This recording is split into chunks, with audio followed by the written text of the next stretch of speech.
Good evening, and welcome to the Catechism in the Dark series, Part 7, Legitimate Self-Defense and the Just War. This is the final installment, Part C, and I'm beginning with my good friend Casey, who's got a degree in the medical field and who is an Oklahoma state lobbyist. Good evening, Casey. Thank you, Eric. Great to be here. Glad you can make it. So let's begin with some of the questions that I want to ask you. I have them written down here. In your opinion, does gun control make things harder for law-abiding citizens? Oh, absolutely.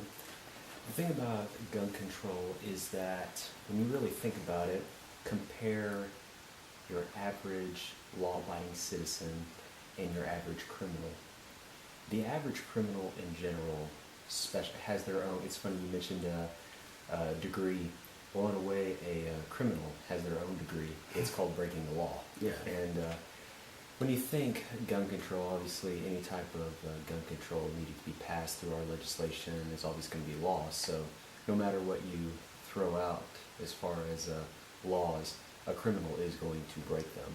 As far as a law-abiding citizen, the law-abiding citizen obviously is going to follow the law. So if anything, gun control is only going to affect the law-abiding citizen in this case. I agree with that. Let's move on. Do you see a clear definition between the differences between murder and killing? Yes. When you look at a person who's out to murder, that person has a straightforward plan. And when it comes to murder, it's amazing how you look at the average, let's say, serial killer or whoever. Murder is always a plan. And in situations like that, obviously, a murderer is usually in a very calm state. Yeah. Some people always will think, well, Casey, you're just describing Hannibal Lecter per se. Yeah. But at the same time, it's all very true. And it's not just serial killers. I mean, it's just your average murderer. A murderer pretty much plans their murder from start to finish and does everything humanly possible to make it happen. While a person who does an accidental killing, like say running over a dog or running over a person who's trying to get a ball in a street or something, doesn't have that intention of taking a life. But when you look at a person who, let's say, kills an individual out of self-defense, that individual, when they woke up that morning, had no intention of killing anybody. Unfortunately, when it comes to self-defense, it's not just, let's say, using a firearm. You can probably quote someone like Pat Hutton, who designs the Hutton knives. Okay. And some cases, he has actually trained, guaranteed, he's trained a lot of people to use some of his knives. And he has used the same formula when it comes to self-defense. I mean, obviously you have to neutralize the situation. And unfortunately, when it comes to neutralizing the situation, that involves having to kill the individual. Or stopping them. I mean, there are circumstances where you intend to take the fatal shot or do the fatal stab, but for some reason they live. Oh yeah. So just because it's neutral doesn't necessarily mean it takes their life. I mean, yeah. So all right, let's move on. What do you say to other Christians who are against guns? Well, the first thing I ask them is, have they ever shot a firearm? Just in general. And I'm not talking BB guns, air guns, or anything like that. Like an actual... Like a rifle, shotgun, pistol, handgun, things like that, yeah. I always ask them, it's like, well, have you ever fired an actual firearm before? And a lot of them, you will find, have never even touched a gun, let alone thought of the idea of touching a gun. Which, it happens. For a lot of people that are against firearms, especially Christians, they have a tendency to not want to think about death in general. Because obviously, whenever they think about a firearm, their immediate reaction is death. Yeah. They think about what they've seen in the movies. They think about just what goes on the streets, inner city areas. It's like death, death, death. Now, of course, with knives, they think, oh, knives. It's not defense. It's like kitchen knives, cutting food or whatever. So that's always one of the that's one way of looking at it. So Okay then. Well, that one's pretty straightforward. oh yeah. Whether it's law enforcement or military, if given an immoral order, what should a person do? That's always a tough call to make. I mean, should a person go around the chain of command to see justice get done, or should they just quietly submit to their chain of command? I've actually had this. I've had these discussions with certain law enforcement officers. Actually, I've had it more with a friend of mine who was in the Marine Corps. Now you had mentioned like immoral, like if they're asked to be given a mission to kill. Yeah, to bomb a village or something with no reasoning behind it, as far as no credibility to say that there's an enemy in the village or something. You just go out and kill the people for no apparent reason, and that would be an obvious immoral order that nobody could ever obey. Oh, absolutely. That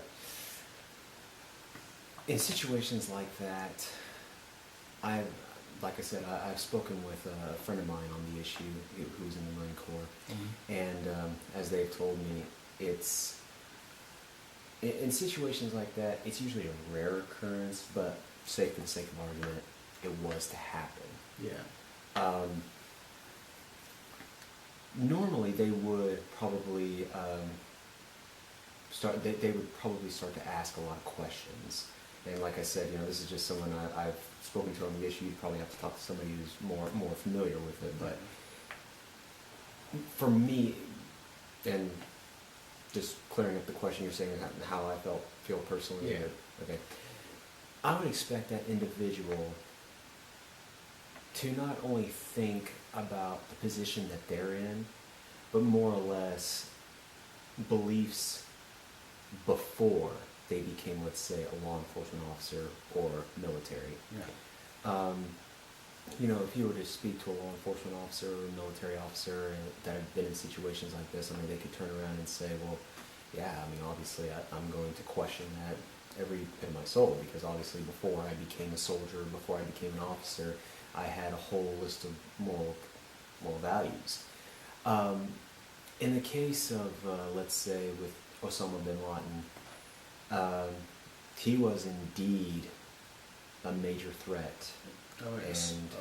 And as I like to quote Archbishop Eusebius Beltran, as he has actually told me, he said, yeah, Osama bin Laden, he was no good. So, in situations like that, obviously, if you're been given the mission to take out like the it guy that basically represents everything that you've been about. In the words of Marcus Luttrell, that's a job. You got to do your job. Yeah. Absolutely. There's a reasoning behind it. Oh yeah.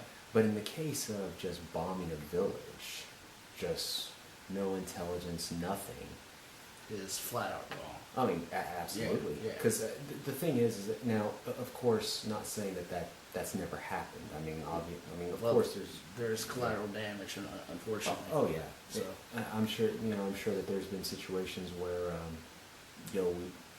our government's probably bombed a village, and then all of a sudden they're like, oh, they're not here. Oh, geez, look at the mess we caused. Yeah. Unfortunately, those situations happen. But yet, I would always, especially tell a Christian person, it's like that's a good time to repent. Yeah. Fast. What are the legal options in a lethal self-defense case when gun control is so strict? Like here in Oklahoma, we have a whole bunch of flexibility in terms of other states that have stricter gun controls. Like I'm thinking like Illinois or New York or Washington or something like that. If a person kills somebody using a firearm, say using that bad guy's firearm against them in a different state. What are the backlashes when it comes to gun control with that? Because I mean, like Britain has, I mean, get going internationally. You have Britain, who's probably one of the most harshest gun control countries in the entire European Union. So, when you have such strict gun control that you have gun usage for lethal self-defense cases, what is the best thing to do in that case? I mean, like legal options. You mean as far as like, I guess what you're asking is what do we in the state of Oklahoma as far as like the legal... Yeah. As far as if we were to use deadly force, as far as like the rules? That Yes. Okay. Yes. Basically, if you, let's say you were in a situation where you had to use your firearm, and one of the things, especially when it comes to like the stand your ground and whatever, when the law was originally written, and especially for your viewers, it started in Florida, actually. That was the first state to pass stand your ground. And when it was written to be pretty straightforward, to have a series of rules. And of course, the unique thing about these rules is that it can not only prove that you were in the right, there's a chance it can also prove that you were in the wrong. Yeah. The first thing you have to do is, if you are to use your firearm, obviously you're going to need to keep it pointed at the individual until you make sure, okay, the situation's done. And use your rounds responsibly. Oh, that's a very, very big point.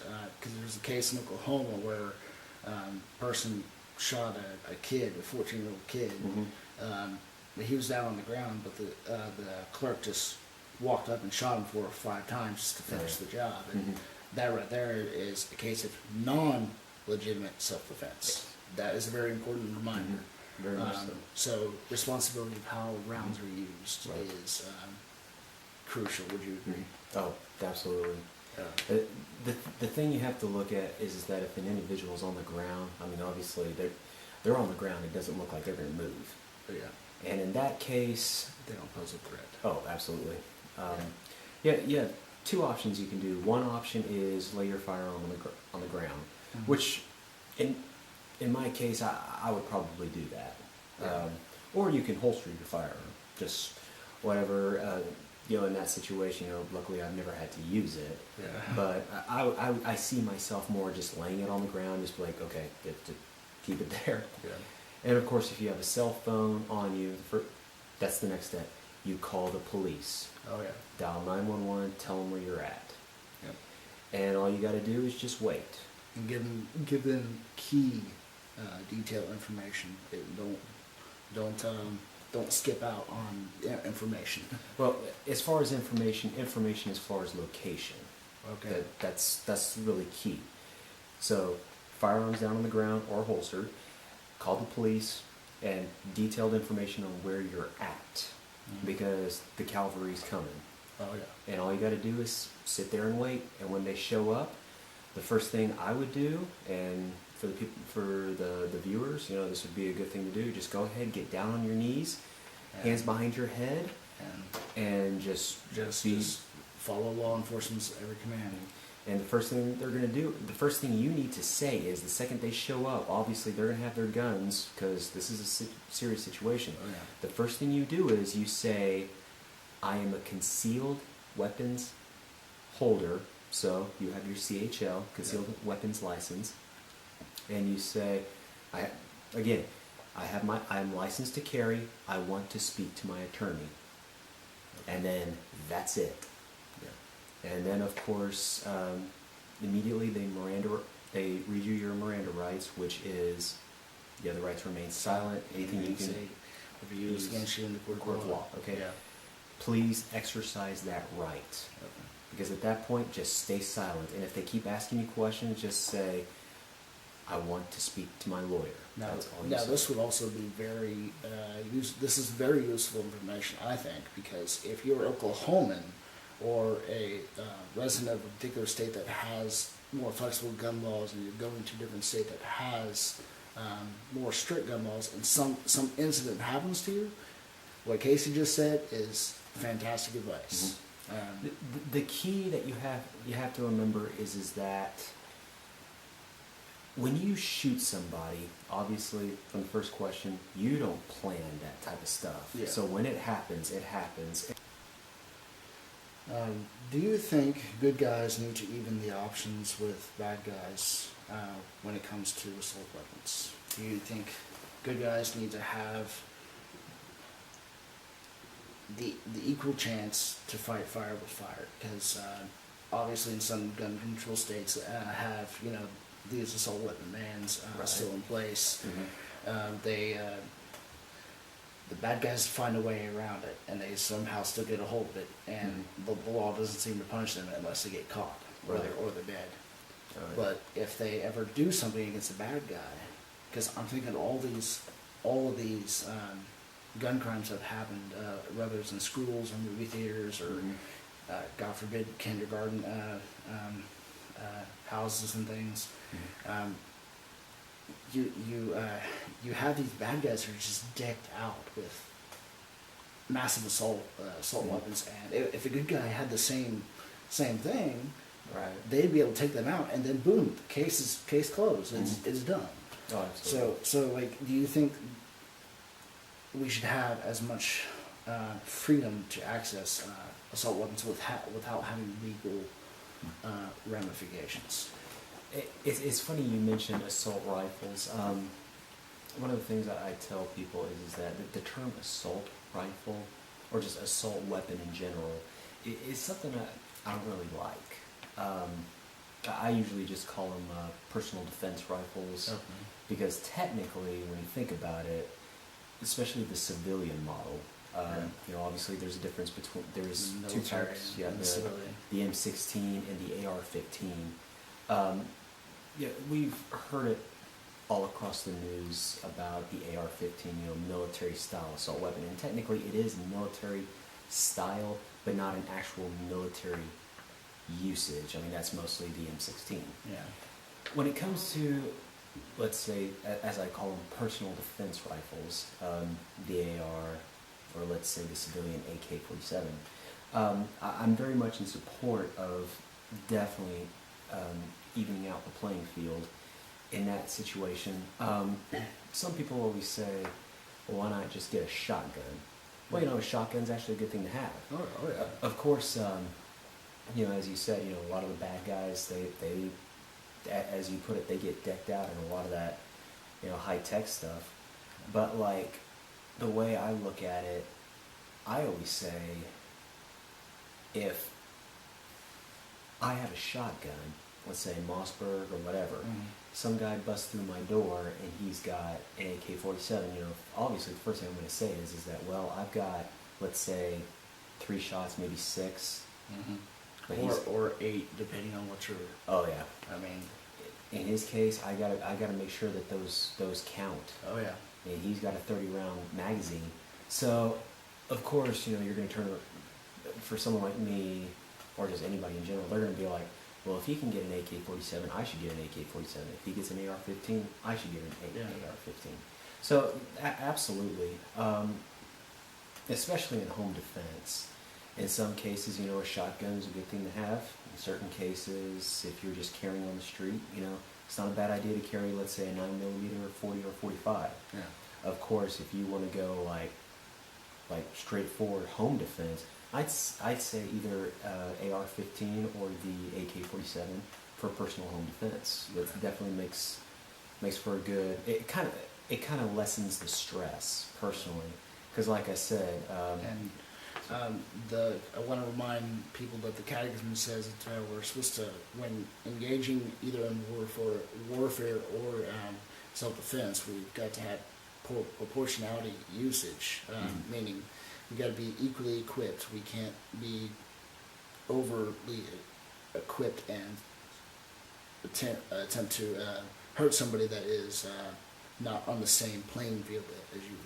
Mm-hmm. So that I think is important as well. Oh, absolutely. I mean, if a person walks in with just a little dinky little 9mm, and person, the homeowner has an AK. I mean, who's more equipped? Exactly.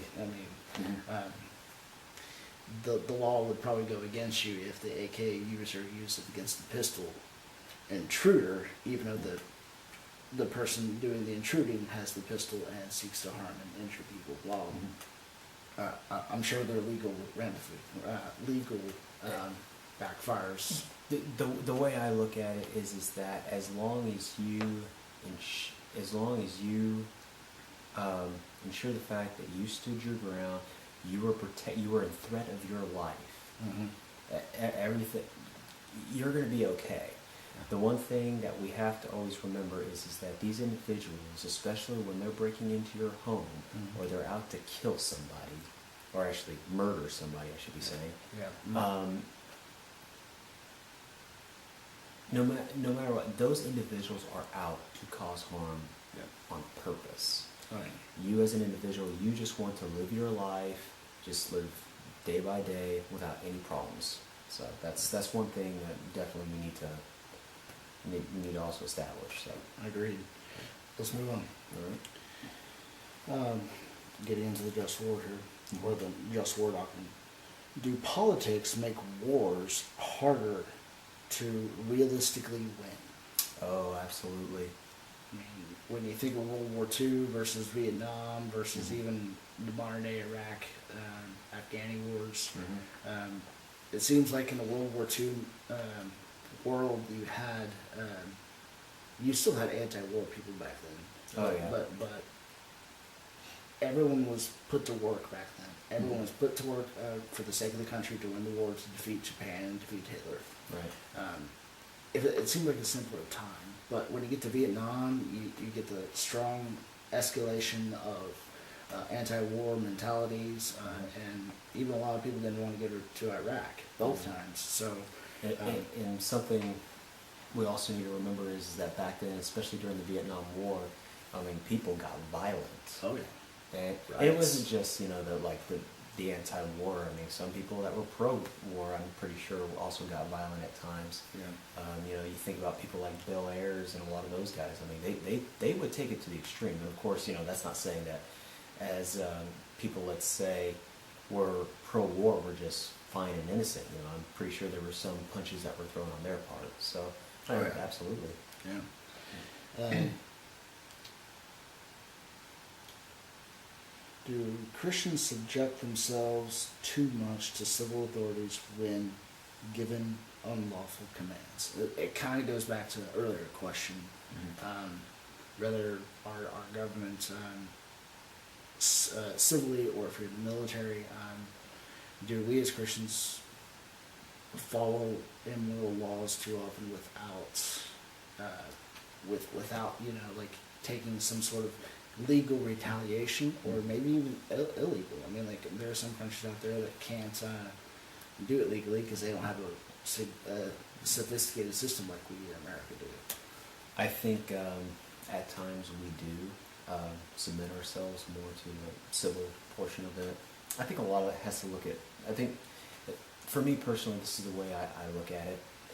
Until you meet Jesus actual face-to-face, until that day comes, you're still here.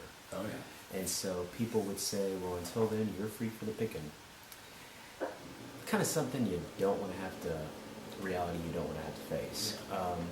When it comes to, especially our government, and not just the government, I mean, it's like the UN. They're kind of the same way.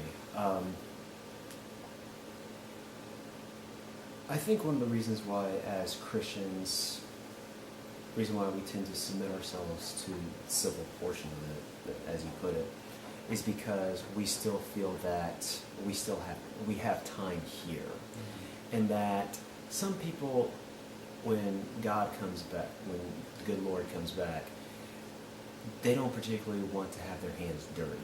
Yeah. It's kind of like, hey Jesus, hey, everything's fine. Look at my hands, everything's clean. You know, some people, they get into that mentality, unfortunately. You know, we follow laws here. Society follows civil laws, you know, for a reason, to make sure that, you know, we follow man's laws to make sure that, you know, we stay safe while here. Of course, excuse me. Unfortunately, we get too involved with man's laws, and of course, we forget about God's laws. Okay. And of course, the way I look at it, as long as you see man's laws balancing out with, or actually, man's laws balancing out with God's laws, because, you know, God's law has to come first. Always reign supreme. Oh yeah, you know you're going to be okay. But when man's laws tend to go a little bit more than God's laws, I mean, obviously that's when the people need to make a choice. Yeah, they got to stop. As they used to always tell us back in school, stop, look, and listen. You know, that's. But unfortunately, we live in an age where we've become too comfortable, especially nowadays. I mean, they're too comfortable with the way things are. So it's kind of hard to really make that call. Definitely.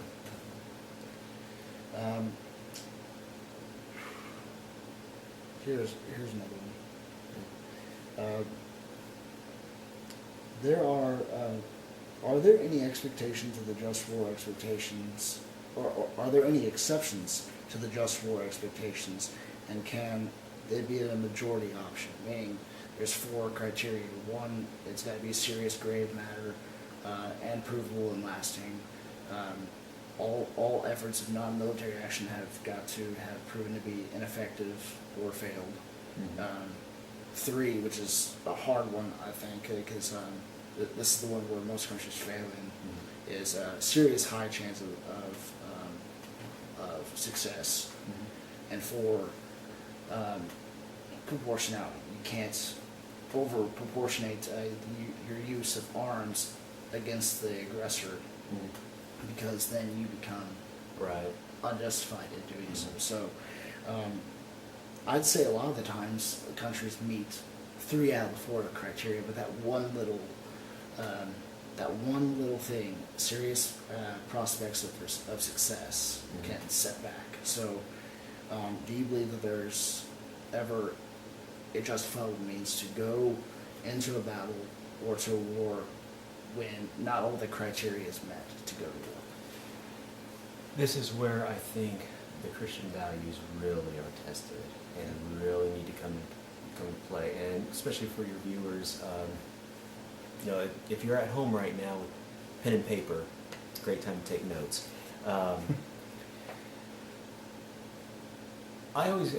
It's funny, whenever I think war, I always think of the 1400s. Yeah. I remember growing up, my father and I, we used to love Highlander, especially the first movie. Yeah, first movie is the best. Yep, with Christopher Lambert in it. One of my favorite scenes was actually the war scene. That first war. It's funny because you see men quoting God, and especially in that first flashback scene. Yeah. And probably one of the most interesting moments, as you recall, they're in the midst of this battle, and all of a sudden there's this guy who's the priest goes up behind him and slits his throat. And if you remember, when he hits the ground, he's like, yeah. He starts making the sign of the cross. Yeah. And which, you know, it really isn't funny per se, but yet it's interesting because there's a man of God in battle, because he knows that there is a time for war. There's a time for peace, but there's a time for war. Like Ecclesiastes chapter 3 says, time and season for everything. Mm-hmm. So, one of the things I've always said, and especially to a lot of my friends that are in the military or even in law enforcement, you know, no matter what you do, I mean, your job is hard. And that's when you see it at its hardest, that's when you need to bring God into it. Oh, yeah.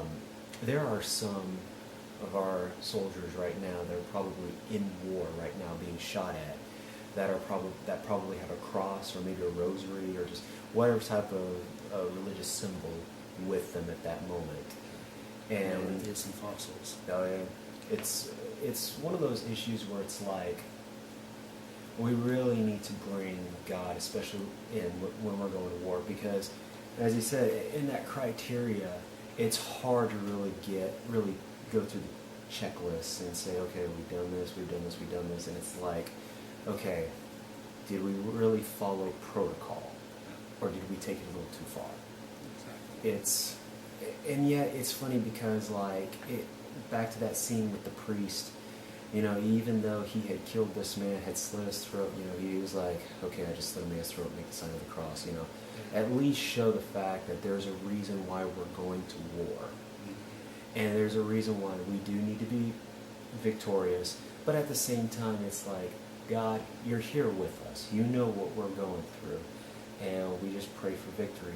And, you know, it's funny whenever we, you know, if you look even in the good book with Exodus, when the Israelites were getting ready to go into war with Egypt. Amalekites. Yes. You know, Joshua had gone up to Moses and said, well, what are we going to do? And what was the exact words of Moses? Prepare for battle. Yep, prepare for battle. So it's one of those things, you know, we do definitely need God in battle. Definitely during combat. Definitely. Are militant atheistic or Islamic groups morally acceptable to fight?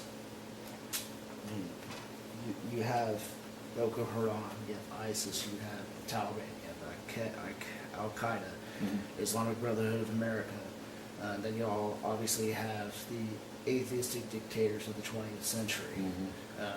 CARE. You have these groups out here that are just against Christianity or against good. Oh yeah. In the way that we see good, that they may see good in a different way. But do you think we are justified in fighting these groups absolutely all the time? From what we've seen, majority of these organizations and whoever they are, from what we have seen, obviously pose a threat. Yes. And whether if you're fighting a battle on the battlefield, or let's say in the offices of government, or just on the streets via protests or whatever, in your schools or whatever, we fight them because we see something very out of place. And I mean, it's not really intention. I mean, it's our moral conscience really telling us, hey, you need to focus on what's going on here. Now, for like groups like ISIS, I mean, hands down. They're totally fanatical. I mean, like if they ever came here to America, or they breached into Europe or something, I mean, like I think everybody has the right to fight them, because they're, I mean, in whatever means they can. No, absolutely. Because they're obviously doing these terrible things, even to the people of their own religion. Oh yeah. So I mean, and then obviously the Taliban. You have Al-Qaeda that did 9/11, and then but the ones that don't have particularly any faith, the ones that particularly hate God and hate all religion. I want to say those, especially in the 20th century, can be equally as bad, if not worse, because they can totally say, okay, we're throwing out morality, we can do whatever we want to anybody we want, and we can go to war with them and totally massacre the human race. I like the way you put that. You know, living here in the United States, you know, we strive for freedom, but, and especially to your viewers, I mean, this is real good little history lesson. Do we live under a democracy, or do we live under a republic? Constitutional republic. Exactly. And there's a reason for that. When you have, there's a huge difference between liberty and freedom. In freedom, basically, let's say the average atheist, you know, he wants freedom.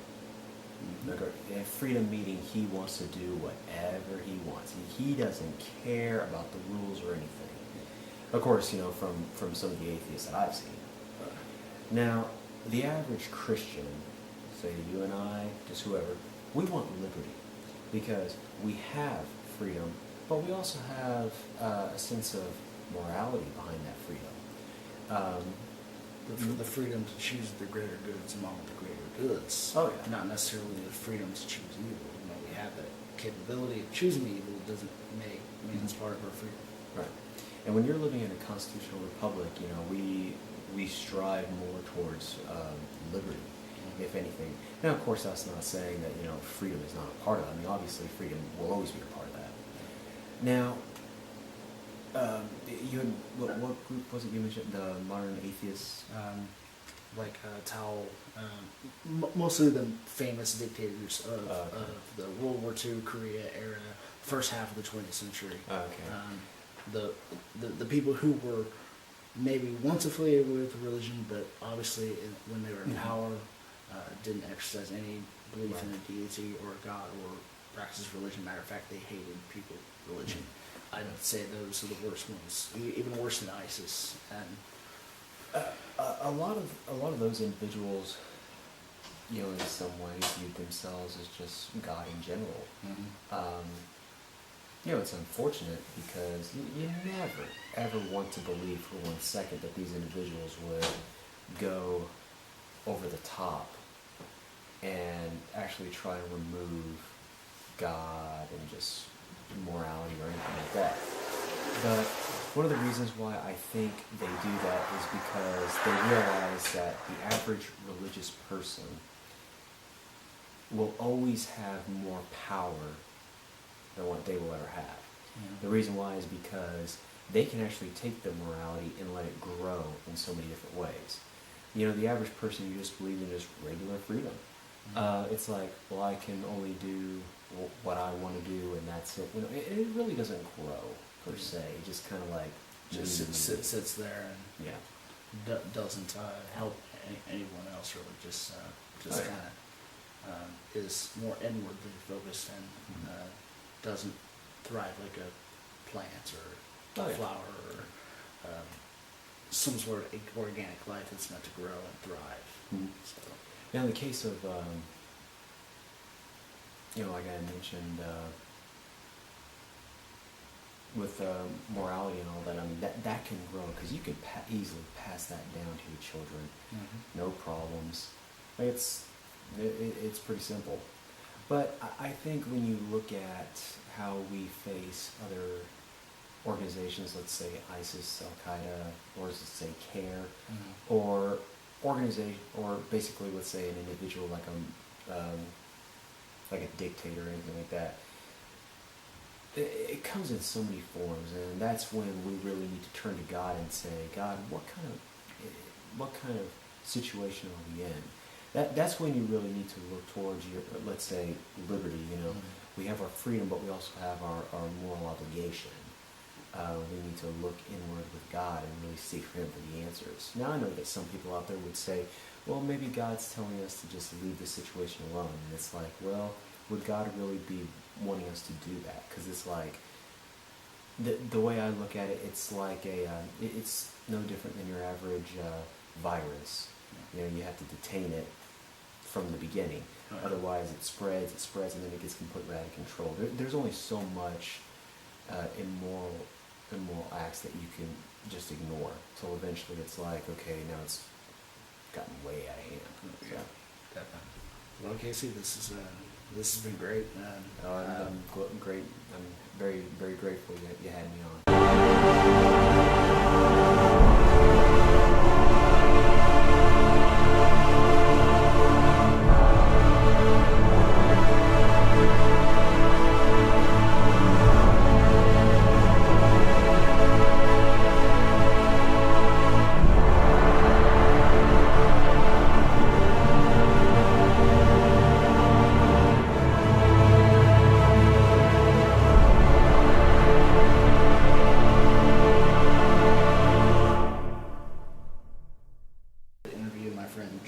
Who's a cop in Midwest City. Good evening, Josh. How you doing? All right.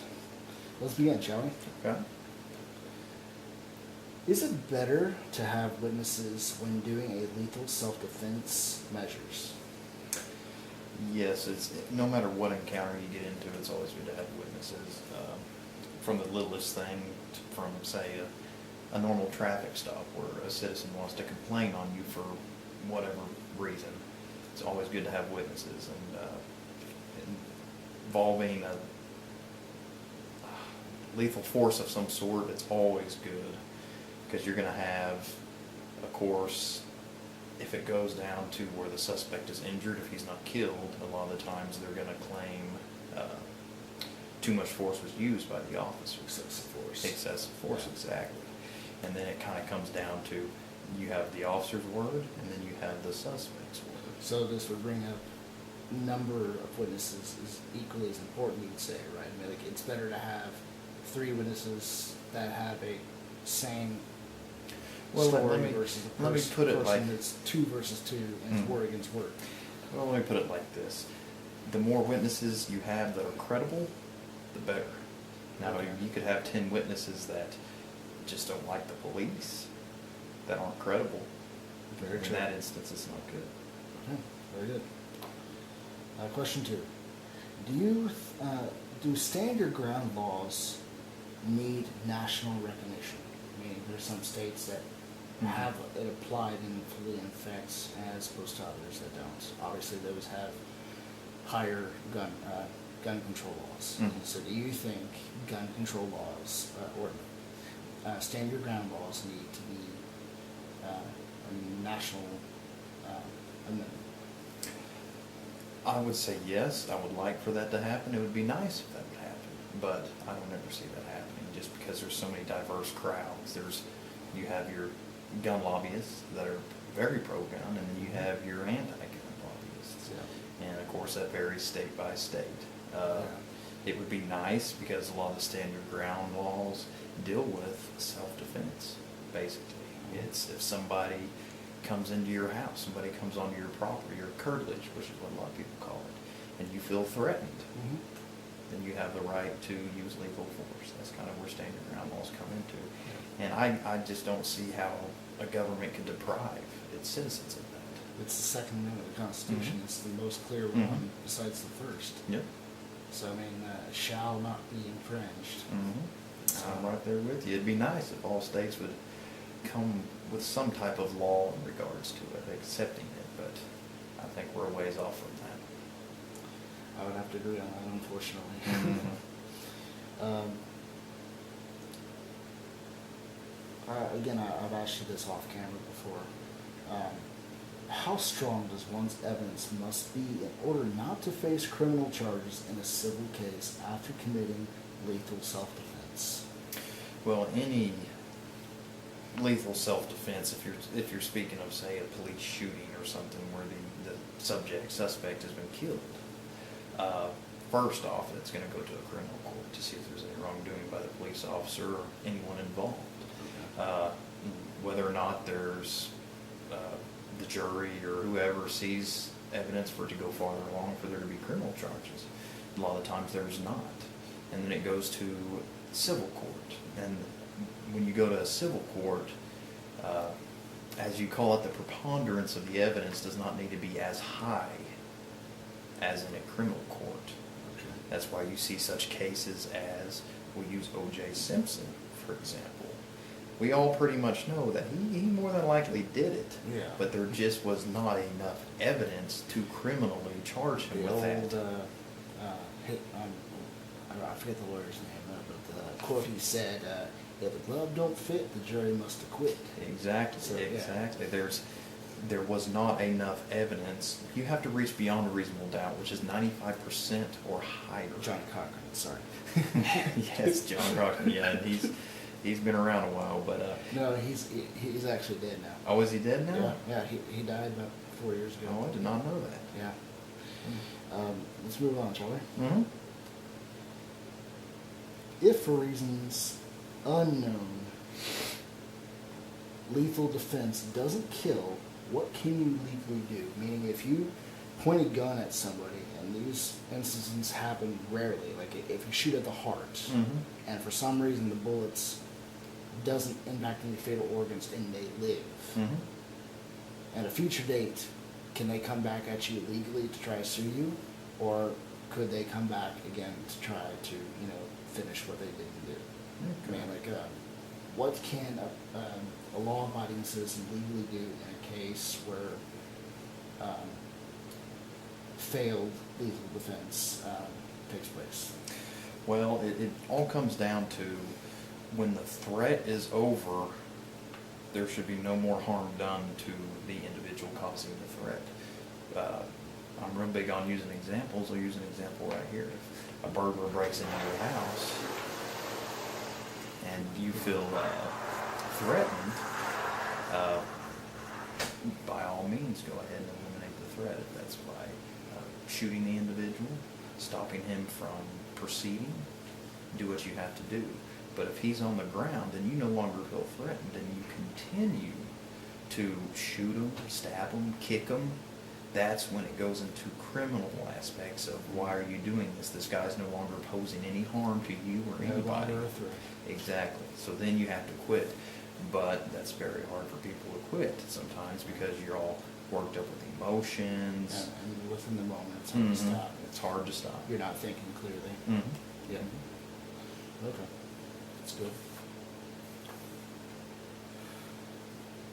This kind of goes back to another question. Okay. As a cop, do you think AW, assault weapons, or as my friend Casey puts it, personal defense rifles, even the playing field for the good guys versus bad guys? Even the playing field, I'm all for. Now there's some guns out there obviously that the average citizen, civilian, whatever you want to call it, really has no need for. Do you really want to be walking around with a grenade launcher or something like that? There's really no need for that. But an assault rifle, say an AR-15, some of those could be used for hunting. Okay, a lot of people will go out and hunt with those. Go out deer hunting, hog hunting. You can use those for hunting. Well, I would also say it's important too, because if you have a person breaking in your home, they, for whatever reason, they have a high-powered rifle that may carry high-capacity ammunition in their magazines. You're going to want to be able to counter that number at least, because if you only have like a pistol that holds 6 shots versus AK that may only hold 30 rounds, well, you're outmatched in that case if you run out of ammo. Because the worst case scenario that anyone could do in a gunfight or a lethal self-defense is reload. Because I mean that's 2 to 3 seconds. That takes up a lot of time. Yeah. In reference to that, it would be nice to be able to get not only high-powered assault rifles, but even pistols out of the hands of criminals or out of the hands of people that don't need them. The problem there, though, is it's really hard to take guns away from criminals without also taking them away from good people. That's the million-dollar question. How do you keep criminals from getting any kind of gun? And as far as having a good guy having an assault rifle against a bad guy having an assault rifle, it really all comes down to bullet placement. That good guy's got a dinky little pistol, just takes 1 shot. Yeah. Go to the range and practice bullet placement. Ammo and precision accuracy can make all the difference in the world. But if a person's not trained how to use weapons, or if they're not trained in when their adrenaline kicks in and their body changes in those type of particular moments, and they don't know what they particularly do in the moments, that 1 shot may not necessarily be the killing round too. Exactly. So it's like I think gun owners need to have some training, some very good training at least. That's very true. And right now, I mean, you could go out there and buy a shotgun and you've never shot a shotgun before. Now, for some like concealed carry or open carry, some states have open carry, you do have a little bit of training there. But oftentimes it's maybe 4 to 8 hours in just 1 day. That's not enough. It's a good start, but that's definitely not enough. definitely need to go out to the range more, Mhm. or take some sort of extensive gun training class or Mhm. something that law enforcement often does, especially in SWAT. I mean, like they're Mhm. training so many Mhm. hours out the year Yes. to prepare for hostage situations and things. Mhm. Let's move on, shall we? Yes. As a Christian, do you see the optional circumstantial differences between self-defense and martyrdom? Meaning, is there ever an appropriate time to not fight? And is there ever appropriate time to, depending on, again, circumstances, to become a martyr for the faith, to die for God? And not like Islamic, Mhm.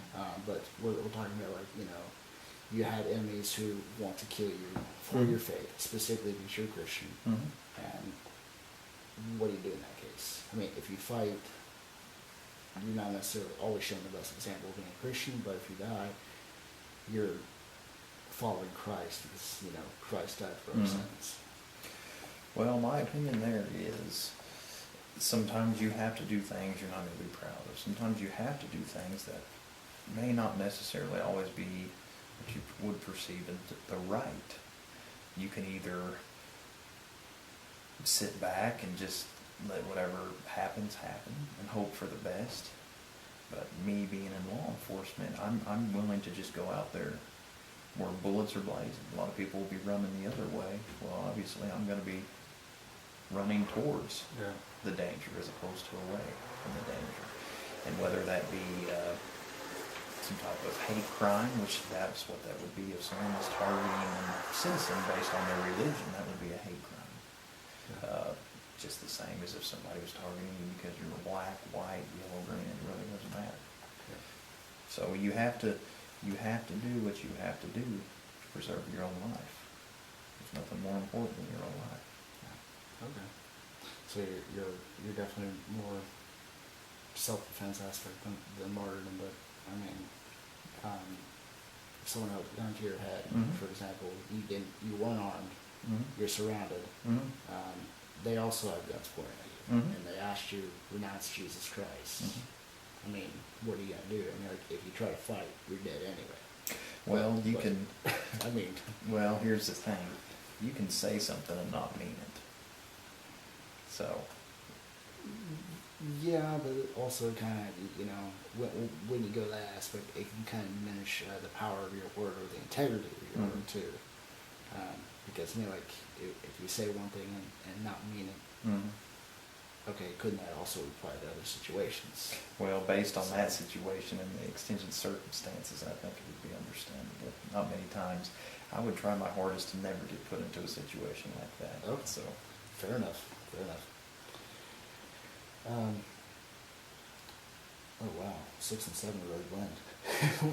Let's go to 8. Okay. I'm sure you probably have seen this in your field. If witnessing an immoral deed being committed by chain of command, what do you do? Should a person be in silence, obedience, and turn a blind eye to it, or should you report it to the higher the higher authorities to report the like bribery or just something wrong that either a military officer or a police officer or even like a CEO or just like anybody who's doing something wrong. What should you do? Should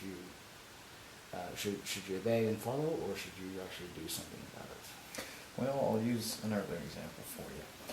Say I'm with a partner, and we go on a crime scene, say it's at a grocery store.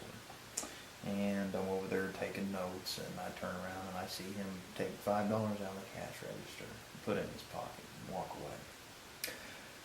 What I would do after that crime scene, I would go up to him and I'd address him personally and talk to him about that. I would ask him why he did that. It all based on his attitude. If it was, well, I'm really low on money, I did that to buy a pair of socks, or I had to get some food tonight. I wouldn't go over his head. I wouldn't tell one of the supervisors, but I'd let him know, hey man, I'm gonna let it slide this time. But next time ask me, I'll loan you $5. I'll go out there and I'll buy you a meal. I'll go out there and buy you some socks. But if in the future I see him do that again, then that's when I'd go to a supervisor. That's why it's called the thin blue line. It's a brotherhood between police officers. Okay. Is sometimes officers do something that isn't necessarily the best. You address it between each other. Yeah. If it gets to a point where that's not working, then you go ahead and go over them to one of the supervisors. Keep it small before it becomes a mushroom cloud. Basically. Yes. Now, obviously, if I saw him, I pistol whip some little kid. Yeah. That's something more significant than taking $5. Yeah. Then I'd immediately stop him and let a supervisor know. But little stuff like that who knows, maybe he'd want to buy some food. I'd address it between him and I personally. Well, warfare. Do you think it is reasonable to go if chances of success aren't high? I mean, this could be a skirmish, this could be an all-out war, whatever. Is there reason to get into a situation where there's not a big chance of success, is what you're asking? Sometimes you're going to be put into those situations. You can't necessarily help it, depending on what's going on. I'll put it in the aspect of me personally. If there's, say, a hostage situation, and it may just be me or another officer, and hostages are, say, being shot, they're being executed.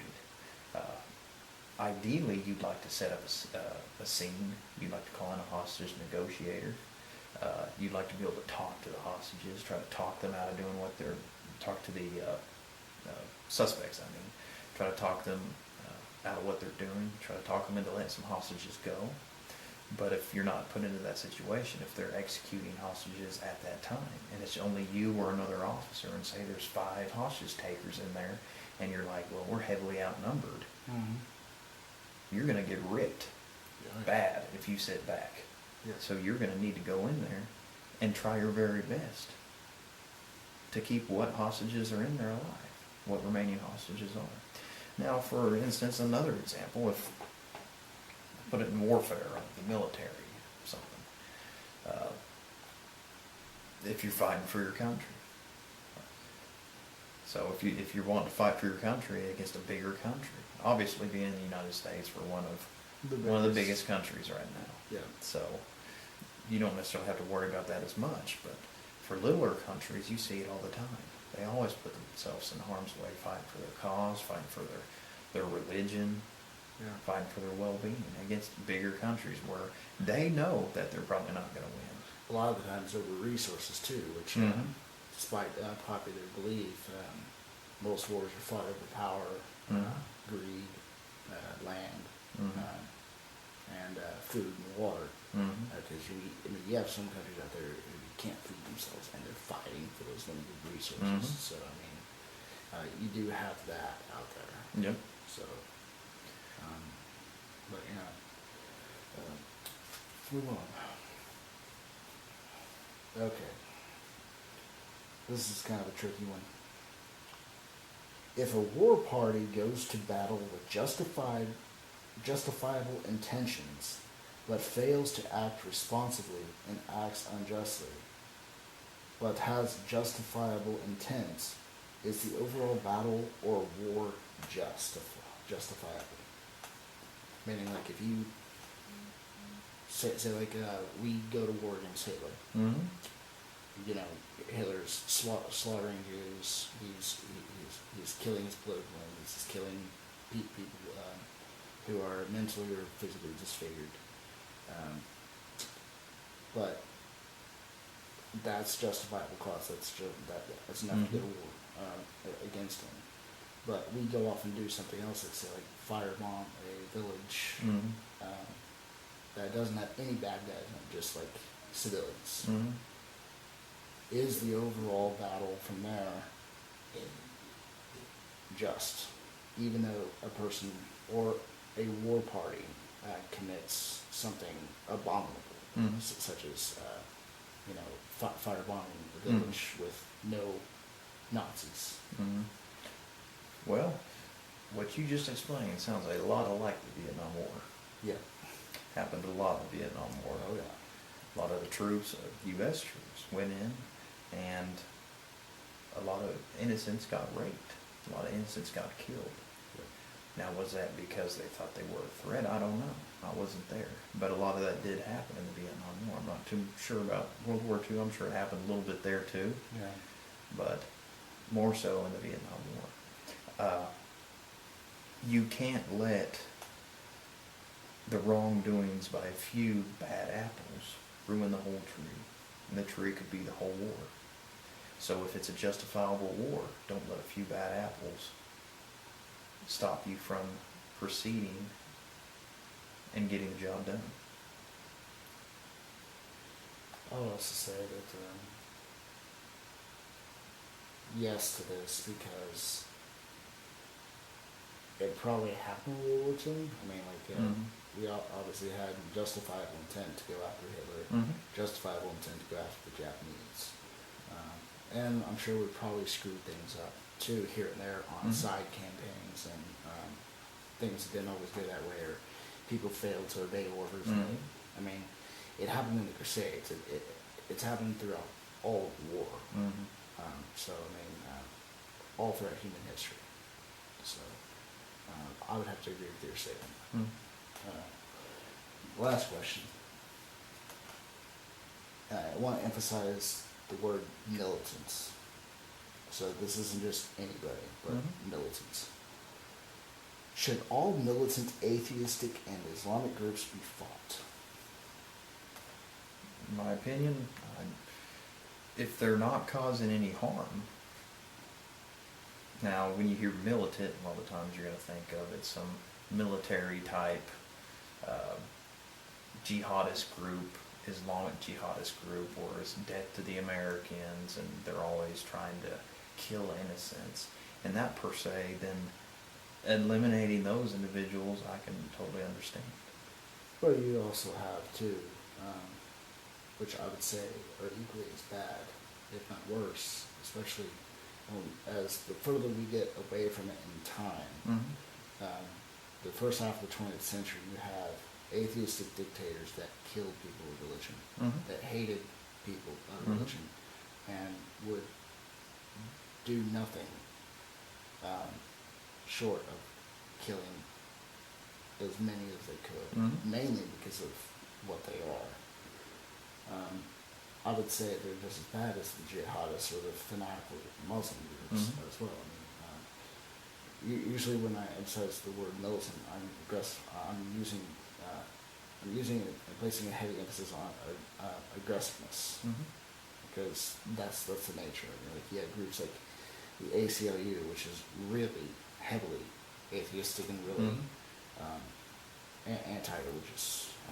So not only would they be against the Muslims, but they'd be against the Christians as well, and the Jews. But you also have like ISIS, Boko Haram, Al-Qaeda, the Taliban, Islamic Brotherhood of America, so many others, so many sleeper cells as well.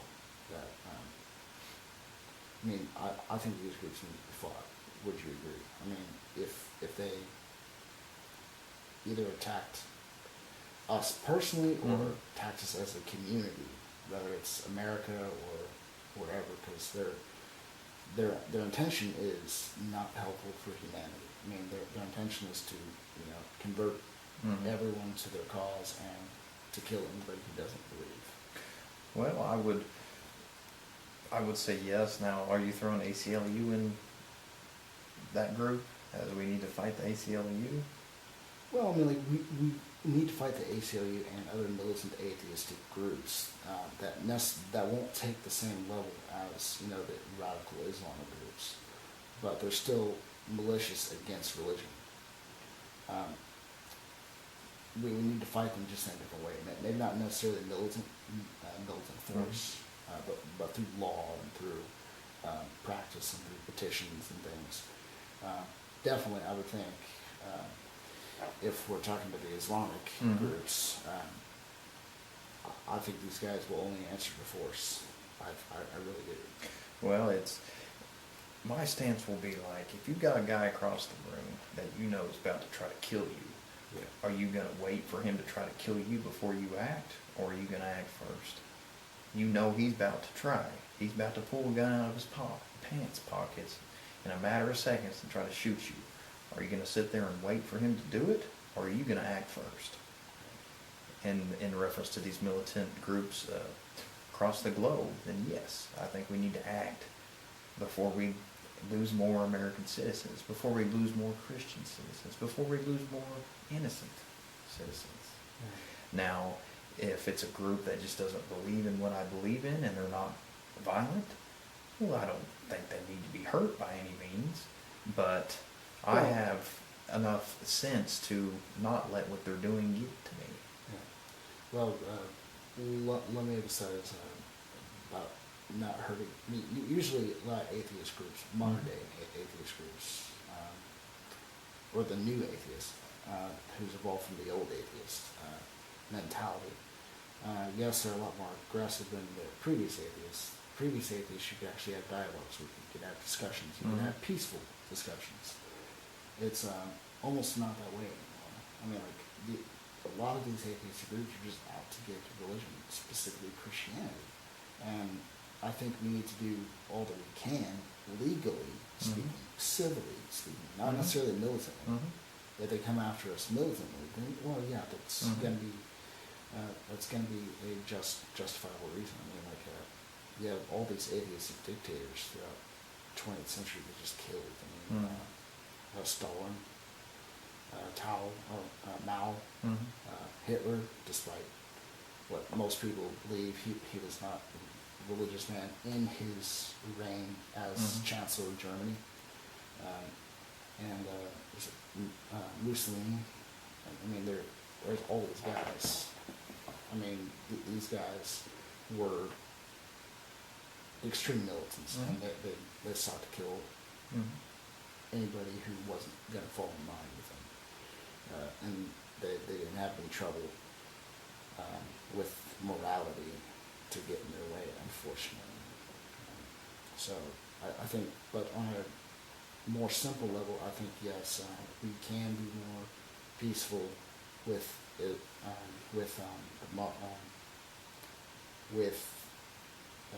atheistic groups, as long as they aren't excessively militant and out to get Christians or anybody else.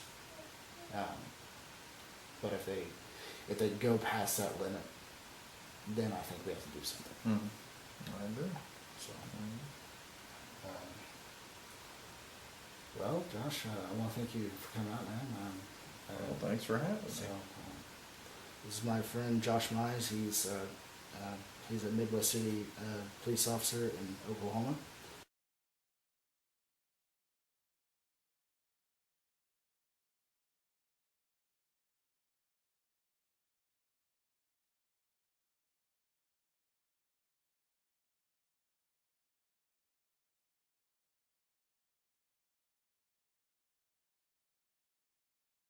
I'm here with my cousin, Justin Shaw, who's been a martial artist for about 25 years, about that. Yeah, so good to see you, Justin. Yep. So let's begin, shall we? Since you have martial arts training, do you find yourselves treated differently from law enforcement and criminals? From people that know. Yes. Anybody that knows would, so yes. Well, I mean, like, do cops treat you? I mean, like... Not if they don't know. They have to figure it out or find out or somebody tell them. Okay, so, like, when you go through the whole, when you do the whole martial arts training, you don't have to do any bit work. There's no profiling or anything? No. Okay. All right, well, that's fair enough. Let's move on. Do you think there needs to be a national amendment for stand your ground laws? Meaning, should... Yep, there should be, but it's not going to happen. Why? Because then we'd all be free to go anywhere we want, but... Okay. All right. What do you say to Christians who are for gun control? They've never been scared before. Okay. Because you can't, You can't argue with somebody who's never been terrified before. Fair enough. Sorry to be concise. I know. Okay. Is there a difference between murder and killing? In the dictionary, yes. What is it? Killing is whenever somebody dies at the hand of another. Murder is when you have the idea beforehand and you do it with malice. Okay. Yep, pretty much. If law-abiding citizens have advanced arms enough to what criminals have, are chances better of defending and holding peace more realistic? Yes. You made these questions too, yes or no? Okay. Here's a hard one, and with you being a theologian and all. Jesus says, go sell your cloak and buy one. He also says, those who live by the sword shall die by the sword. How can there be a solid Christian understanding about these verses? They're two separate verses. And the first one means that you should go buy a sword. He didn't say to make your money buy with a sword. Would you say that those who live by the sword die by the sword is also a philosophy as well as a literal interpretation? Because, I mean, sword meant deadly force in the Old Testament. Yeah. Not necessarily literal weapon. I mean, yeah, you'll find all kinds of examples in the Old Testament about that. Yeah, if your job was to punch people to death, you'll eventually be punched to death. Yeah. Yeah. Okay, so by these two verses, Jesus is not condemning legitimate self-defense or self-defense. Would you agree? Yeah, yeah. Okay. As a Christian, if you find yourself in an impossible fighting situation to where you will not live if you combat the threats, would you die for your faith? Yes. Can't imagine anybody who would be a Christian said they wouldn't. Well, see, believe it or not, there was a group in the 4th century that St. Augustine actually had a conversation with, because there was a whole bunch of Christians who were still, they didn't want to die for the faith. They said, okay, we'll sacrifice to Caesar. They were called the Donatists, and they were labeled that because these people who had denied Christ at the moment of persecution or potential death had to do severe proofs that they wanted to come back to the faith back then. So there are definitely Christians who, don't take the courageous, smarter way out, and the ones who sincerely want to come back. But even back then, and even today, if you were to do that, sadly,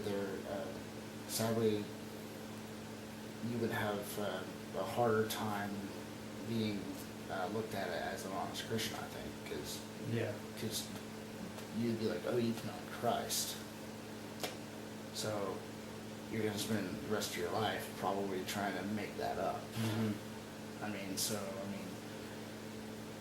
they were called the Donatists, and today they aren't necessarily called that, but yeah, so let's move on, shall we?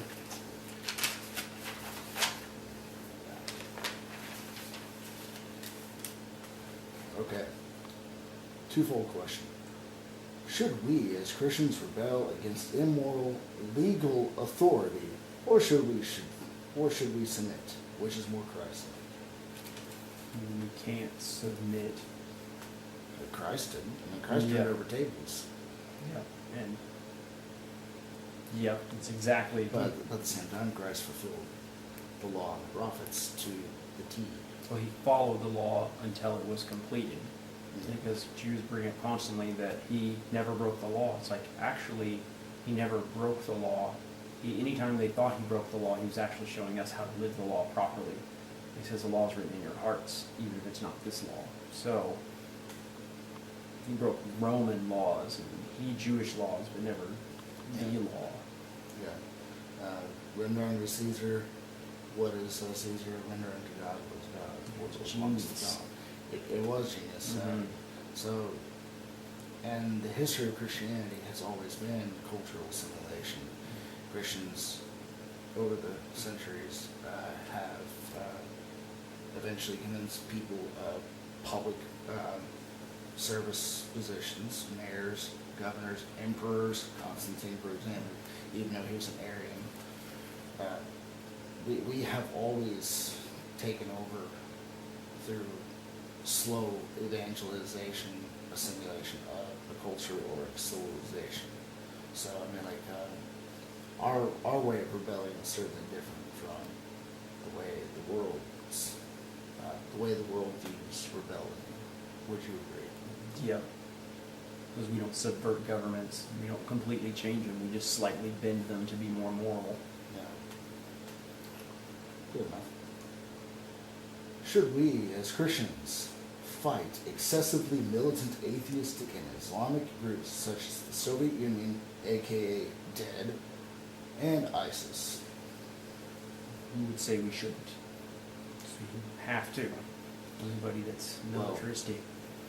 Well, unfortunately, there's a lot of people out there who would get more economic about it and say, oh, we don't have the resources to do it. Mhm. And obviously those people will stand in the way of making a firm resolution decision to do something about these groups. Now, obviously, atheistic groups are going to be less worse than Islamic to some Yeah, degree. definitely. Unless you're talking about the Soviet Union or Mao or Hitler, who was not Christian in any way. Yeah, his book Mein Kampf, if you read through it, he talks about the lesser races and how Darwin inspired him to get rid of the lesser races. I mean, atheism in its excess can strip morality. Once you strip morality, they can do anything they want in their eyes. And they killed more people in the 20th century than all the wars of religion combined. Would you agree with that? every communist leader did that. Even if the Inquisition was 100 times its numbers, it never matched even like the breadth of Mao or Stalin or even Lenin. Especially the people in North Africa. I mean, no. Yeah, definitely. Okay, so Islam, with it being so vast in numbers, obviously they can have multiple wives with multiple children with those wives. They've always outnumbered Christians. And obviously, we've never really come close to matching their numbers at all in history. Mm-hmm. Is there a way to win against this? We've won every time before, so I would say yes. Well, We keep them fighting in their country so they don't come over here. And as long as that maintains, because... Well, they've been attacking and bombarding Europe for centuries. They've obviously been terrorizing the continent of Africa. Obviously, they hit us a few times with 9/11 and embassy bombing and things. But if the threat ever got here, do we have the numbers?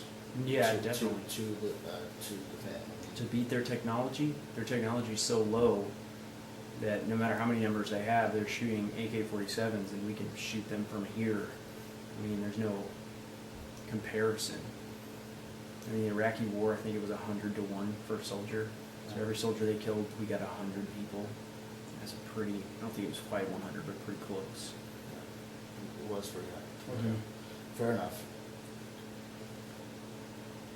Okay, this is one of the very big reasons why Israel split and became two nations, and why God punished them so frequently in the Old Testament. Because their unrighteousness, following the law.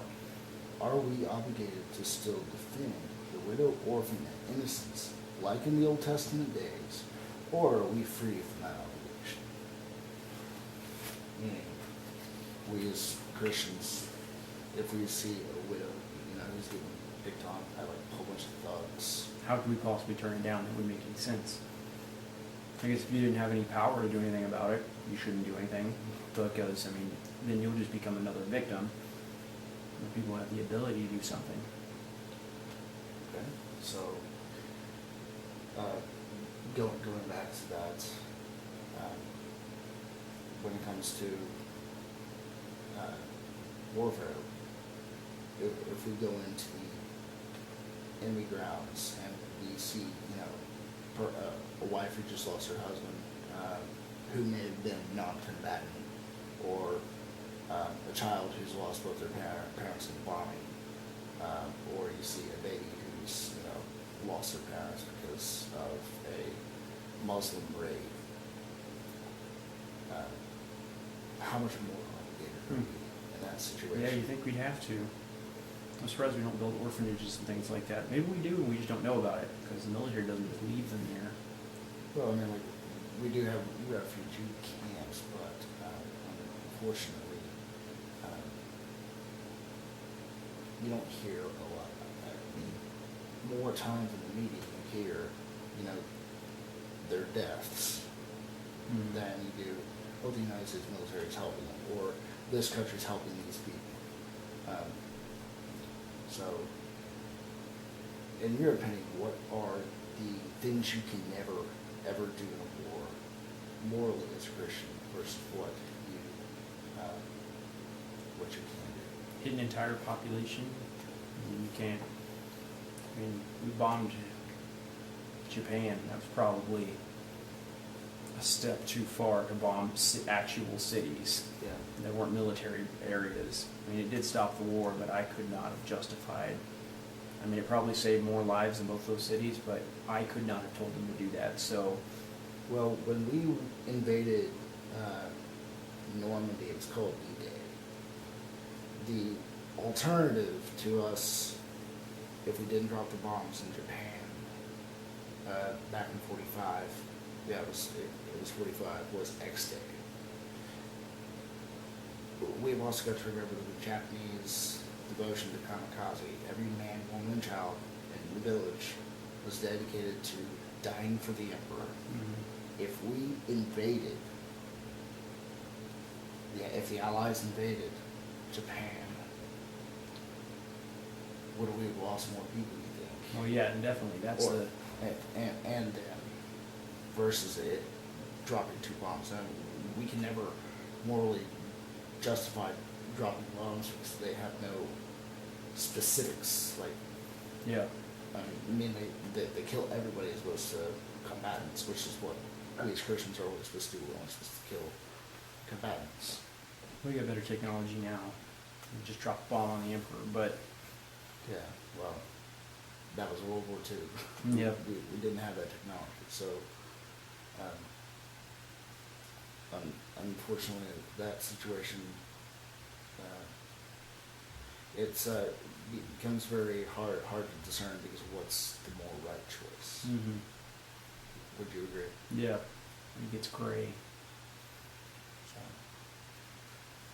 well, this has been Justin Shaw. He and I went through the questions pretty fast, so I want to thank you for being here, Justin. Yep, Thank you, man. anytime. Yep. My good friend Willy Fontanez, who is former U.S. Army. Good evening, Willy. Good evening. Glad I could have you. Glad to be here.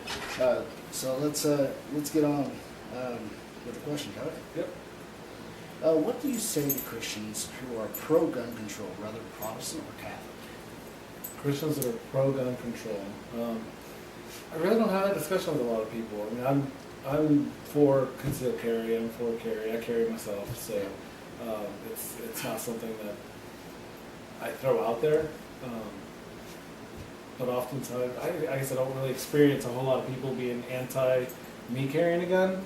I know a few people that are very iffy about guns, but even when they see it strapped to my hip when I'm at work, they never say anything to me, so I don't really have to have that conversation with other people.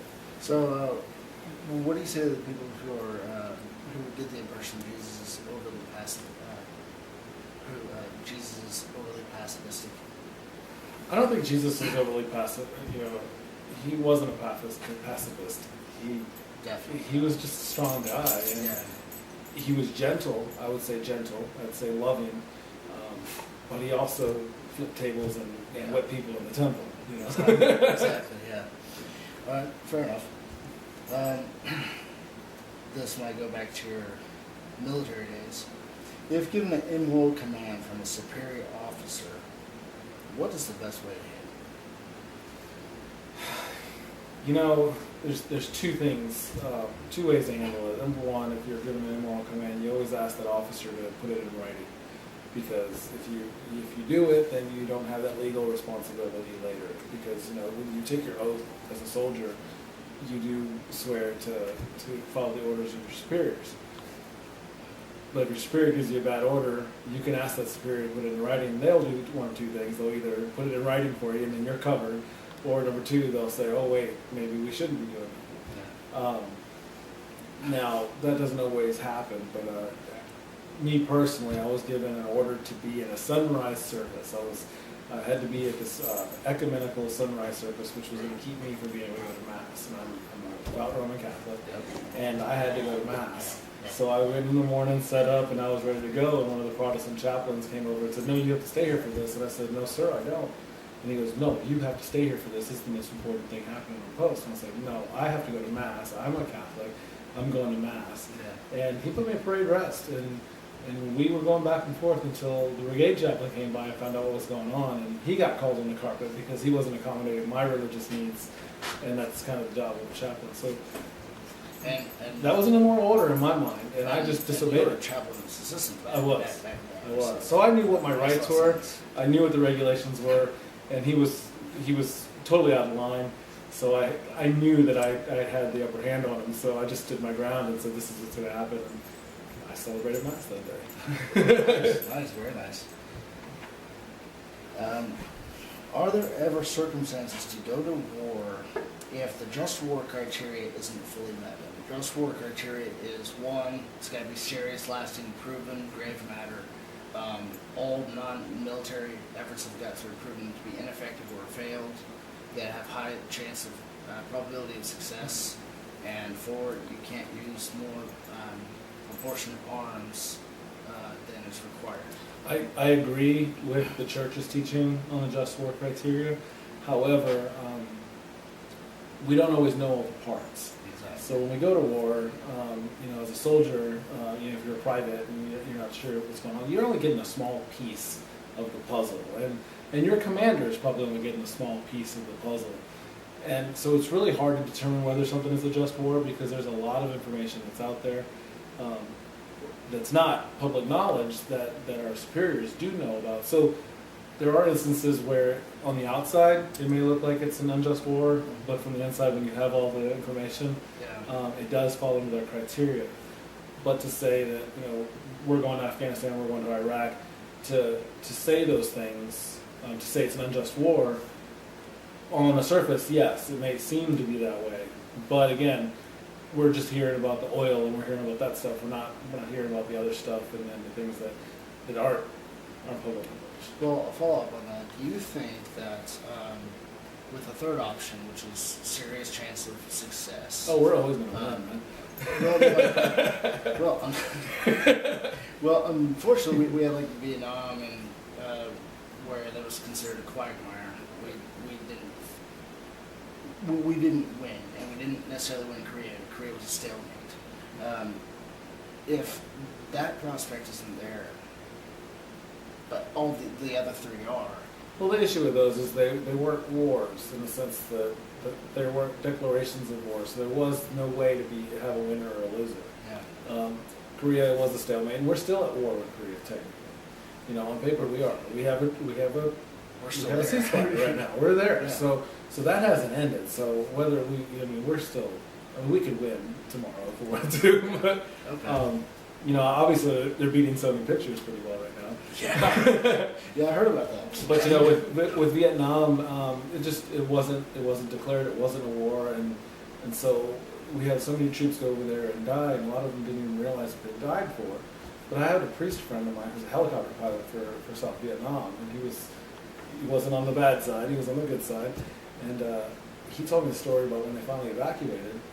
He flew people out to an aircraft carrier, landed his helicopter, everybody unloaded, and everyone started pushing the helicopter off the side of the aircraft carrier so more helicopters could land. So there's a little space out in Vietnam where all these helicopters are just in the bottom of the ocean because they were pushing these things off. So we were getting a lot of people over, and some great people came to our country, because of what happened there, and we have them in our country, and they're part of our society, they're part of our community. Got a great Catholic priest out of the deal. Oh yeah. Very nice. All right, so let's move on. I'm sure you've heard this in the media and from pro-gun friends versus anti-gun friends, but do you think stand your ground laws need a national? Do you think it needs a national recognition across the board as opposed to state by state? Every state has their own interpretation of what stand your ground laws are. I think Oklahoma does a really good job if you really read the legislation and how it works for gun control. I'm really comfortable that I can protect my family really easily. I'm also comfortable that other people who are carrying firearms illegally are not going to just pull them out and start waving them places. So I'm actually comforted in the way our laws are written here.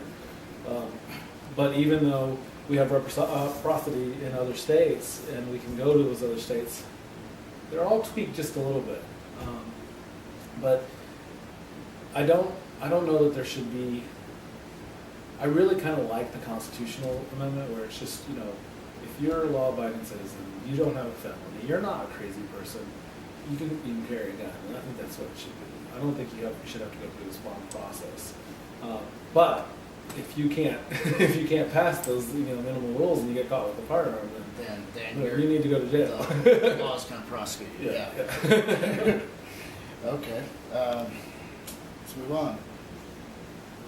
In your opinion, is there a difference between murder and killing?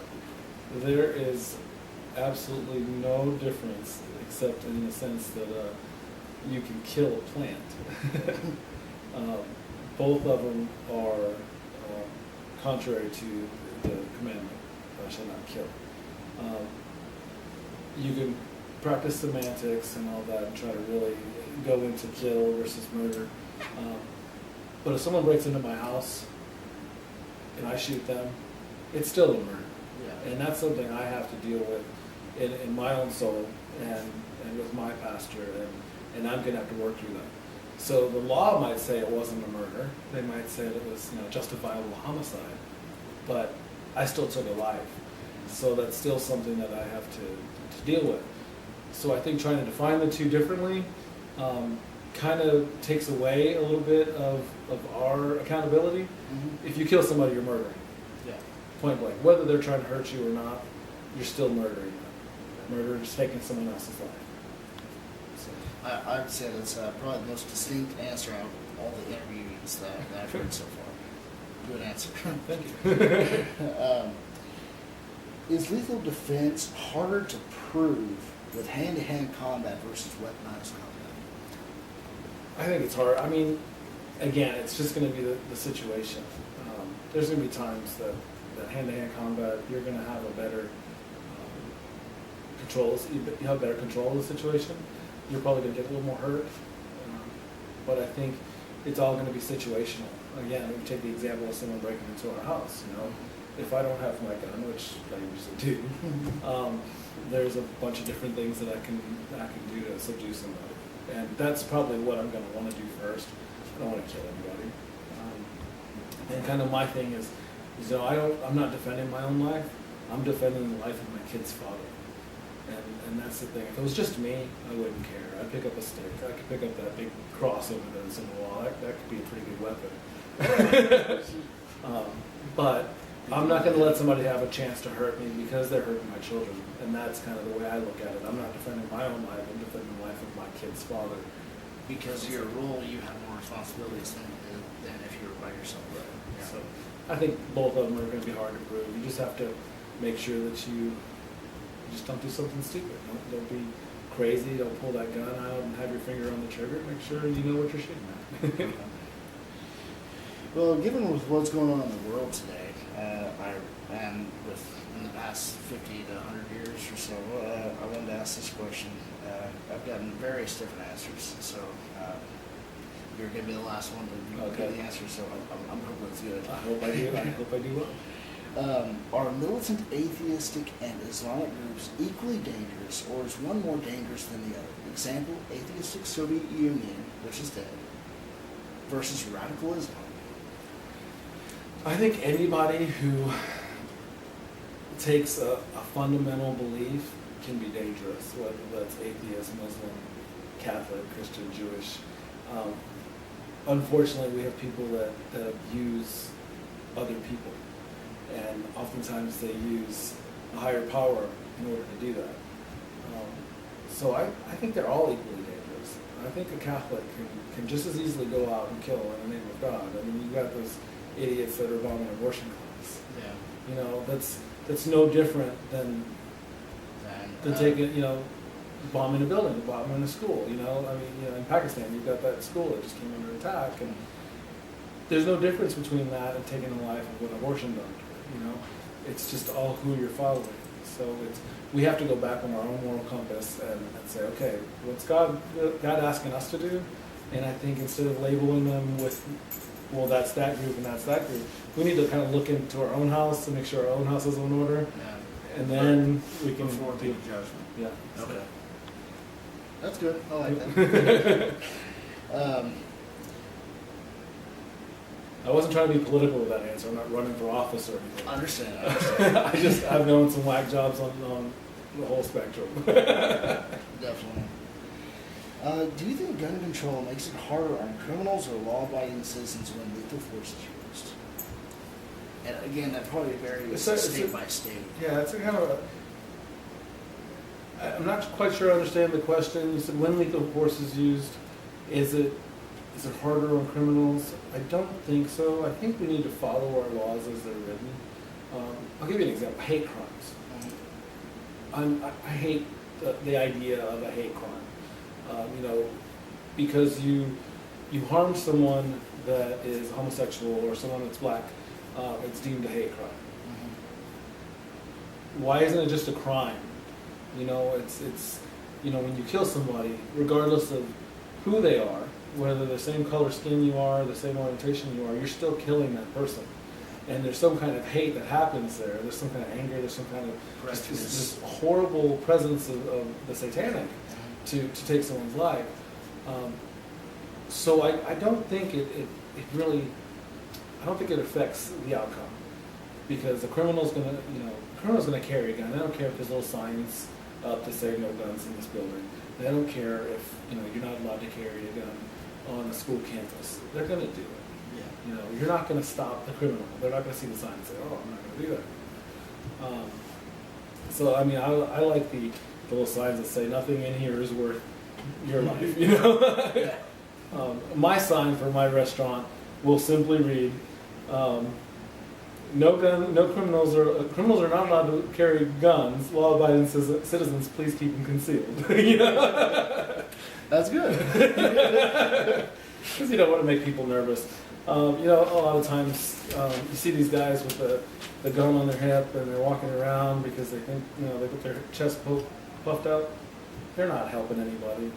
Just keep it covered, keep it hidden, and if it does pop out. Today I was looking for a vehicle and I was climbing under the car to see the oil, the oil pan, and my gun kind of started to show, and the guy that was there, he kind of stepped back and he goes, "Are you law enforcement?" I said, "No, but I'm licensed." And he goes, "Okay, good." And I covered it up, So that law protects us from that. Yeah. When it is concealed and all of a sudden, because of something, we're reaching for something in the grocery store and all of a sudden our gun is spotted. And then somebody reports us and then... So, yeah. All right. The next question is a doozy. Because, again, you have Christians who are pacifists and Christians who are, take the balanced approach of military usage. These two passages kind of divide the two. But we as Catholics observe Scripture in unison, so it's very important to understand these two contexts. What do you think Jesus meant when he said, "Go sell your cloak and buy a sword"? verses, those who live by the sword shall surely die by the sword. How do you understand these two verses relating to self-defense? I'm glad you asked such easy questions there. I think theologians would be at odds with that whole idea, especially because they take place so close in Scripture. The first one actually taking place right after the Last Supper, right after Peter says, you know, I'll never deny you.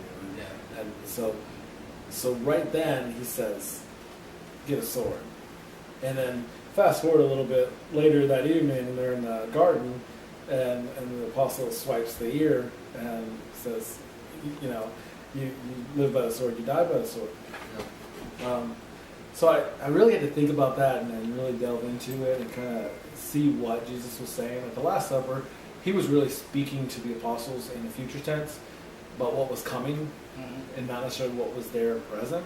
So he was saying, you need to be ready. You need to be on guard because things are going to happen. You know, he knew that the apostles were going to have, you know, these trials and these difficulties, and we're going to be run out of Rome, you know, and you know, obviously, you know, they weren't in Rome at that time, but he knew eventually that was what was going to happen. So he says, you know, arm yourself, be ready, because it's going to happen. And then fast forward to the garden, and he says, stop that. You can't do that. Well, what you might miss is that when Jesus tells them at the Last Supper to arm yourself, he was saying, protect yourself. You're important. Protect yourself. When that incident happened in the garden, they weren't protecting themselves. They were protecting Jesus, which therefore was not the will of God because Jesus had to go through all that. Jesus' mission was so he said, fulfilled the Scriptures. So he said, stop. So it wasn't their place to protect him. So in that moment, Jesus was basically saying, protect yourself. You need to do that. Don't protect me. I got me. I can take care of myself. I'm going to do that. So I think that's kind of the difference and why it happens so close. And yet it seems like they contradict each other, but they really don't when you really think about it. Well, follow-up question on that. And I've asked Justin this previous interview. Would you say those who live by the sword die by the sword? Not only is it in the Old Testament, the word sword is used for deadly force, not necessarily just a literal weapon. Would you consider that verse also to have philosophical as well as literal translations? Oh, absolutely. I mean, the Bible is filled with what we call church interpretation, which is the divine interpretation of the Scripture, and our personal revelation, which unfortunately has caused schisms and caused all kinds of churches all over the world. And I think those personal revelations are important to us in our everyday life. But we still have to go back to church interpretation. And we know our church is one of peace. And, you know, unfortunately, our church even did some really bad things during the you know, during the Inquisition. The Crusades and the Inquisition, they all had their problems. But ultimately, when we look at Scripture, we look at what Jesus taught, and we really break that down. You can abuse it, like I was saying. A fundamental in every faith group can abuse their power and say they're doing something in the name of God and not do it.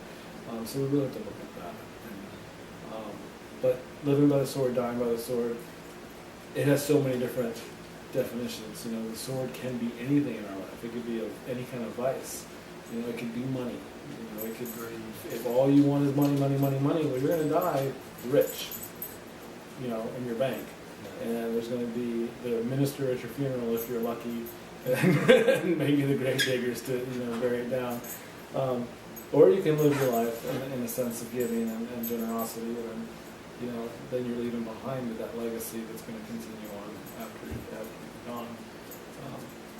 Carrying a gun, it does worry me that someone's going to draw a gun on me one day and they'll have to use it. But it's the last thing I want to do. I never want to take my gun out of my holster unless I'm at the range or I'm showing it to somebody. So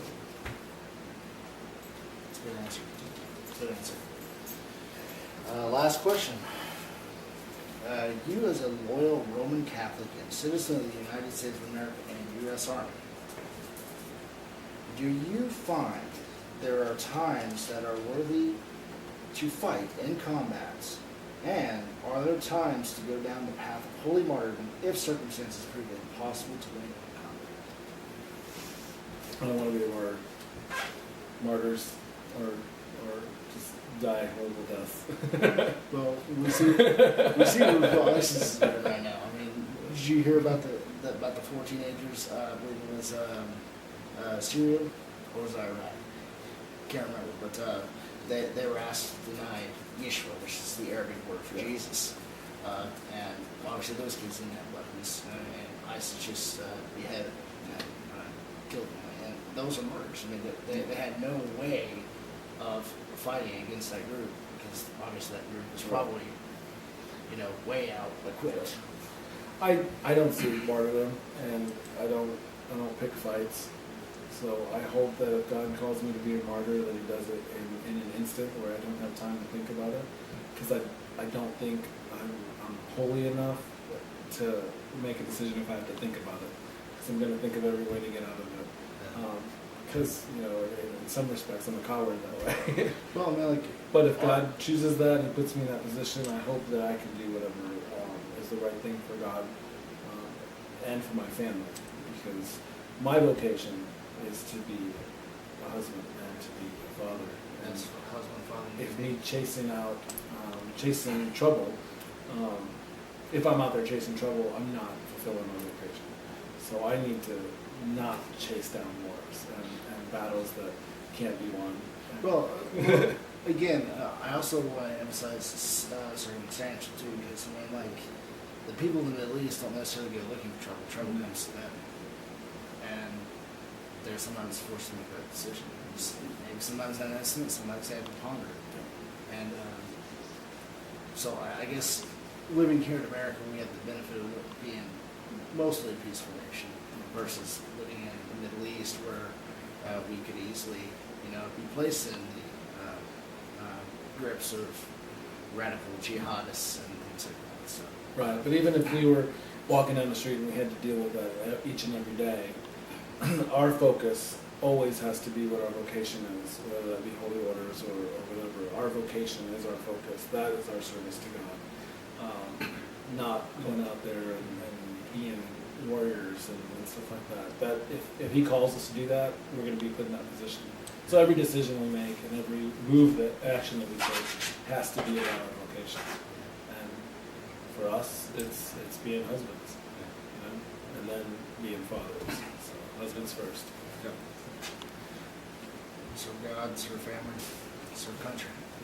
So, well, Willie, I want to thank you for the interview, and this concludes the Catechism in the Dark series, episode 7, legitimate self-defense in the just war. You can look at all the previous videos regarding this subject, and I hope they prove to be insightful. God bless you, Willie. God bless you. All right, thanks a lot, man. Thank you, man. Thank you for watching. I really hope you enjoyed these videos based off the legitimate self-defense and just war doctrine, as well as the other catechism videos I have made. Please subscribe to my channel if you choose to follow me. Thank you very much, and God bless you.